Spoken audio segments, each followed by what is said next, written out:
तमालपत्र, दगडी फूल, जिरे, मिरे, दालचिनी, बाई बाई काळा मसाला म्हणलं की हे सगळं घेऊन दिवस घालायचा.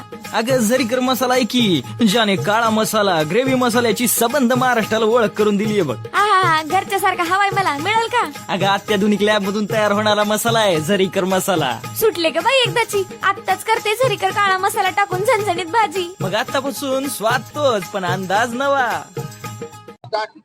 रामकृष्ण हरी माऊली वारीच्या वाटेवर चालत असताना आपल्याला वेगवेगळे व्यक्तिमत्व भेटत असतात.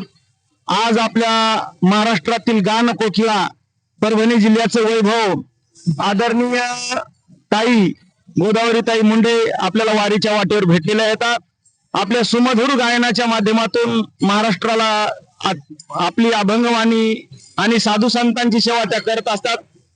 ताईंना वारीचा अनुभव आपण विचारूया आणि आजपर्यंत किती वाऱ्या झाल्या आणि कधीपासून आपल्या वारीला सुरुवात झाली हेही विचारूया. रामकृष्ण हरी ताई, आपल्या सुमधुर गायनाच्या माध्यमातून जिल्ह्याचं नाव आपण महाराष्ट्रभरामध्ये पोहोचवलेलं आहे.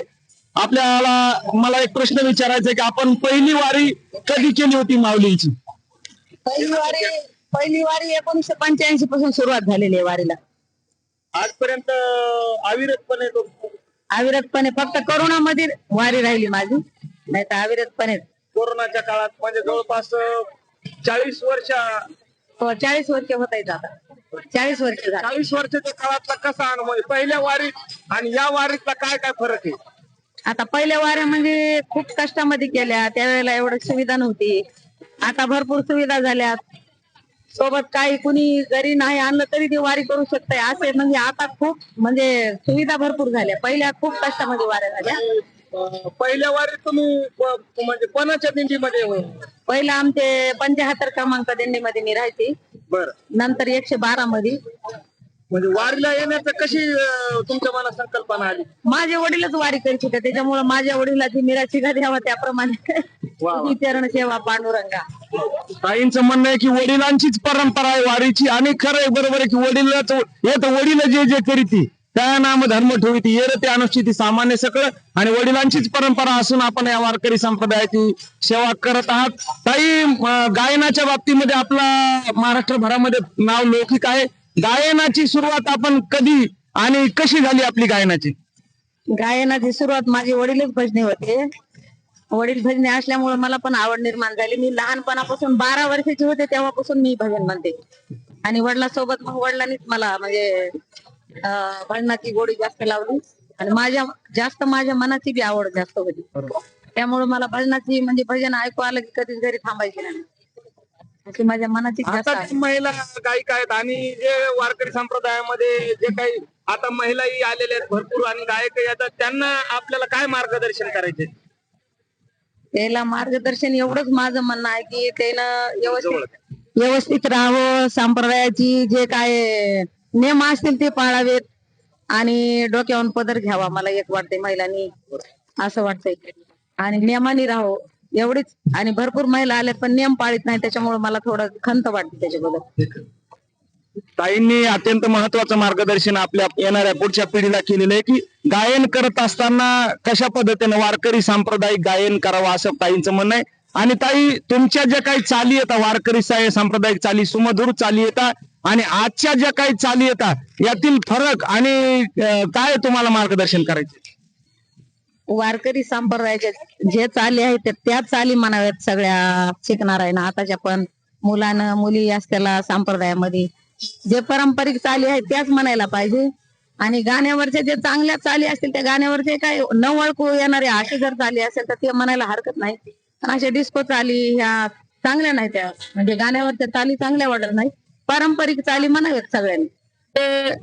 खऱ्या अर्थानं ताईनं जे मार्गदर्शन केले की वारकरी सांप्रदायिकच चाली म्हणाव्यात. आणि श्रोते हो, ताईंचं जे भजन आहे ते भजन ऐकल्याच्या नंतर सकाळ प्रत्येकाची जी काही सुरुवात आहे, आज युट्यूबवर हजारो ताईंचे अभंग येतं आणि त्यांचे अभंग ऐकूनच महाराष्ट्राची सकाळ त्या ठिकाणी होते. ताई, हे सगळे जे अभंग येतं आतापर्यंत आपण एकूण किती अभंग या महाराष्ट्रात गायलेत आणि ह्या ज्या चाली येतात तुम्ही कोणाकोण आत्मसात केल्यात? चाली रमेश महाराज शेनगावकर माझे गुरुवारी आहेत, त्यांच्याकडून समर्पित चाली केलेल्या आहेत. त्यांचंच मला मार्गदर्शन आहे. एकूण आतापर्यंत किती अभंग अभंग भरपूर हजारापर्यंत गायले असते. हरिभक्त परायण रमेशजी महाराज शेनगावकर यांच्या ज्या काही चाली येतात ताई त्याच चाली म्हणतात आणि ताईंचे ते गुरु येत. हजारो अभंग ताईंचे येत. आपल्या सगळ्या श्रोते मंडळी या वारीच्या वाटेवर ताईकडून एक सुमधुर सुंदर अशा प्रकारचा अभंग नक्कीच ऐकायला आवडेल. आणि आपल्या या मुलाखतीचा शेवट आपण ताईच्या, कारण की पाऊसही येत आहे, आपल्या दिंड्याही आलेल्या आहेत, ताईलाही आणि आपल्या सगळ्याला प्रवास करायचा आहे, म्हणून जास्त वेळ न करता एक सुमधुर अभंग जगद्गुरु तो कोणाचा जो असेल तो आपल्या ताईला जो मानायचा आहे तो त्यांनी मानावा, हीच विनंती मी सगळ्यांच्या वतीने करतो. आणि ताईला उदंड आयुष्य लाभावं, उत्तम आरोग्य लाभावं आणि वारकरी संप्रदायाची सेवा ताईकडून अशीच व्हावी, हीच माऊलींच्या चरणी प्रार्थना करू. एक कडवं म्हणते, कडवं म्हण.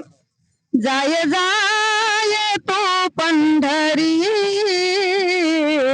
होय होय वार करे. जाय जाय तो पंढरी, होय होय वार करे. सांडोनिया वाळवंटा,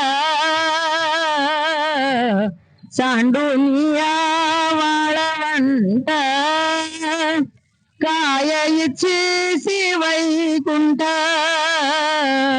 काय इच्छे वैकुंठ. जाय जाय तो पंढरी, होय होय वार करे. जाय जाय तो पंढरी, होय होय वार करे. दिंडा पटाचे भार,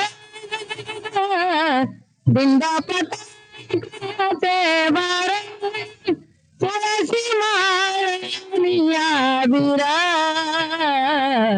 जाय जाय तो पंढरी, होय होय वार करे, वार करे. पुंडलिक वरदे हरी विठ्ठल श्री ज्ञानदेव तुकाराम माऊली ज्ञानेश्वर महाराज की जय. तमालपत्र, दगडी फूल, जिरे, मिरे, दालचिनी, बाई बाई काळा मसाला म्हणलं की हे सगळं घेऊन दिवस घालायचा. अगं झरीकर मसाला आहे की, ज्याने काळा मसाला ग्रेव्ही मसाल्याची सबंध महाराष्ट्राला ओळख करून दिलीये बघ. आहा, घरच्या सारखा हवाय मला मिळेल का? अगं अत्याधुनिक लॅब मधून तयार होणारा मसाला आहे झरीकर मसाला. सुटले का बाई एकदाची? आत्ताच करते झरीकर काळा मसाला टाकून झणझणीत भाजी. मग आतापासून स्वाद तोच पण अंदाज नवा.